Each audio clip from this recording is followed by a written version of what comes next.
வணக்கம், என் பேரு doctor SP Nisha. நான் ஒரு ஹோமியோபதி மருத்துவர். கடந்த 2006ல இருந்து நான் ஹோமியோபதி பிராக்டிஸ் பண்றேன். இன்னைக்கு நம்ம என்ன பார்க்க போறோம்னா, நிறைய பேருக்கு வந்து கெண்டைக்கால் வந்து புடிச்சுக்கும் திடீர்னு. சோ அது பயங்கரமா பெயின் இருக்கும். இதை வந்து எப்படி ஹோமியோபதியில நம்ம சரி பண்றது அப்படின்ற அவேர்னஸ் வீடியோ தான் இது. காஃப் மசில் கிராம்ப் வந்து நம்ம தமிழ்ல வந்து கால்ல வந்து சதப்பிடிப்பு அப்படின்னு சொல்லுவோம். சில பேருக்கு வந்து பார்த்தோம் அப்படின்னா இந்த கால்ல சதப்பிடிப்பதோட சேர்த்து வந்து சில பேருக்கு வந்து நரம்பு பிடிச்சி இழுக்கிறது, கெண்டைக்கால் பிடிச்சி இழுக்கிறது அப்படின்னு சொல்லுவாங்க.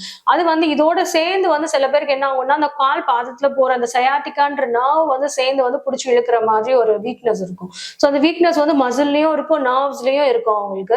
ஸோ அதனால சில பேருக்கு வந்து மசில் கிராம்ப் மட்டும் இந்த சதைப்பிடிப்பு மட்டும் தனியா இருக்கலாம், அதோட சேர்த்து இந்த கெண்டைக்கால் பிடிச்சி இழுக்கிற மாதிரி நரம்பு தொந்தரவும் சேர்த்து இருக்கலாம். ஸோ இது ரெண்டும் வந்து வெவ்வேறு தான். ஆனா சில நேரம் ரெண்டும் சேர்ந்து கூட சில பேருக்கு வந்து ப்ராப்ளம் வந்து இருக்கும். இது யார் யாருக்கெல்லாம் வரும் அப்படின்னு பாத்தீங்கன்னா, நிறைய வந்து ஸ்போர்ட்ஸ் வந்து விளையாடுறவங்களுக்கு, இல்லாட்டி ரொம்ப அதிகப்படியா வந்து எக்ஸசைஸ் பண்ணிட்டாங்க, ரொம்ப தூரம் வந்து இன்னைக்கு வந்து ஒரு 5 கிலோமீட்டருக்கு மேல நடந்துட்டாங்க, அந்த மாதிரி ரொம்ப எக்ஸாஸ்ட் பண்ணியிருந்தாங்க, அவங்களோட மசில்ஸ் ரொம்ப எக்ஸசைஸ் பண்ணியிருந்தாங்க அப்படின்னா நமக்கு வந்து அந்த இடத்துல வந்து திடீர்னு வந்து தூங்கும் போது வந்து பிடிக்கிற மாதிரி இருக்கும். நிறைய பேருக்கு ஏதாவது மினரல்ஸ் வந்து நமக்கு வந்து டெஃபிஷியன்சி இருக்கு, கால்சியம், அயன் இந்த மாதிரி டெஃபிஷியன்சி இருக்கு, எலக்ட்ரோலைட் இம்பேலன்ஸ் இருக்கு, சோடியம், பொட்டாசியம் இந்த மாதிரி இதுல நம்மளோட பிளட்ல வந்து இம்பேலன்ஸ் இருக்கு அப்படின்னாலும் நமக்கு இந்த மாதிரி வந்து கெண்டைக்கால் வந்து அந்த இடத்துல வந்து உங்களுக்கு கிராம்ப் மாதிரி. சில பேர் வந்து ரொம்ப நேரம் ஒரே இடத்துலயே வந்து உட்கார்ந்து இருப்பாங்க, ரொம்ப வந்து அதிகப்படியா வந்து எக்ஸசைஸே இருக்காது அவங்களுக்கு. அந்த பிளட் சர்க்குலேஷன் வந்து நல்லா பம்ப் ஆகி உங்களுக்கு வராதனாலையும் கெண்டைக்கால்ல வந்து அந்த மசில் பிடிக்கிற வந்து உங்களுக்கு கம்ப்ளைண்ட் இருக்கு. சோ எதனால அப்படின்னு பாத்தீங்கன்னா, நமக்கு அந்த கெண்டைக்கால்ல வந்து ஒரு பெரிஃபரி ஹார்ட் அப்படின்னு சொல்லுவோம். இதுதான் வந்து நமக்கு பம்ப் பண்ணி இந்த கால்ல இருக்க ரத்தத்தெல்லாம் வந்து நமக்கு வந்து மேல வந்து உங்களுக்கு பம்ப் பண்ணி ஹார்ட்டுக்கு அனுப்பும். ஹார்ட் வந்து பியூரிஃபை பண்ணி திருப்பி பிளட் வந்து நமக்கு எல்லா இடத்துக்கும் அனுப்பும். இந்த இடத்துல வந்து நமக்கு வந்து நிறைய வந்து எக்ஸசைஸ் வந்து இல்ல,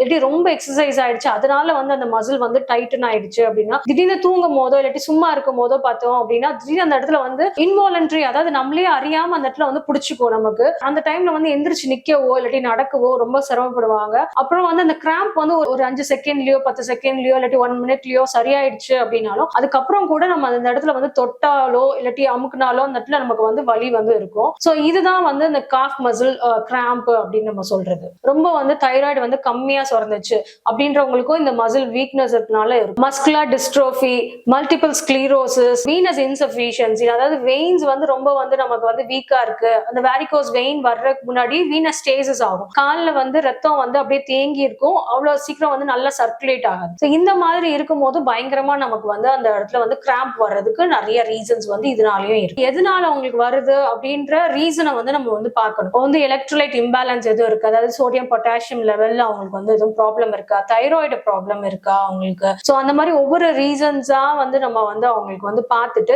அதுக்கேற்ற மாதிரி நம்ம மெடிசன்ஸ் வந்து ஜஸ்ட் வந்து ஒரு பெயின் கில்லரோ எக்ஸசைஸ் மட்டும் உங்களுக்கு பத்தாது. அலோபதியில வந்து ஃபுல்லாவே வந்து உங்களுக்கு பெயின் கில்லர்ஸ் வந்து இதுக்கு நீங்க வந்து சாப்பிடவே கூடாது. இந்த மசில் கிராம்புக்கு பெயின் கில்லர்ஸ் எடுக்கக்கூடாது. நிறைய டீஹைட்ரேஷன், இப்போ வந்து நமக்கு வந்து நிறைய தண்ணி குடிக்கல அப்படின்னாலும் அந்த மசில்ல வந்து நமக்கு வந்து அந்த சதைப்பிடிப்பு வந்து நம்ம கொண்டு வரும். அதனால நிறைய வந்து தண்ணியும் அந்த டைம்ல வந்து நம்ம நிறைய வந்து குடிக்கணும். ஹோமியோபதியில வந்து பார்த்தோம் அப்படின்னா இந்த சதைப்பிடிப்புக்கு வந்து என்ன ரூட் காஸ் அப்படின்றத பார்ப்போம். எதனால இவங்களுக்கு இந்த ப்ராப்ளம் வந்திருக்கு அப்படின்றத பார்த்து நம்ம ஹோமியோபதி மெடிசன்ஸ் வந்து கொடுக்கும் போது உங்களுக்கு ரொம்ப நல்ல எஃபெக்டிவா இருக்கு. உங்களுக்கு ஹோமியோபதி மெடிசன்ஸ்ல முக்கியமா இந்த சதைப்பிடிப்புக்கு வந்து நம்ம கொடுக்கறது பாத்தீங்கன்னா ஆர்னிகா, குப்ரமெட், ரெஸ்டாக்ஸ், இந்த மாதிரி நிறைய மெடிசன்ஸ் இருக்கு.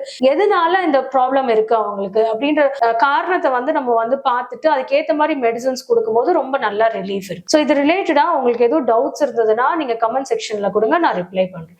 நன்றி, வணக்கம்.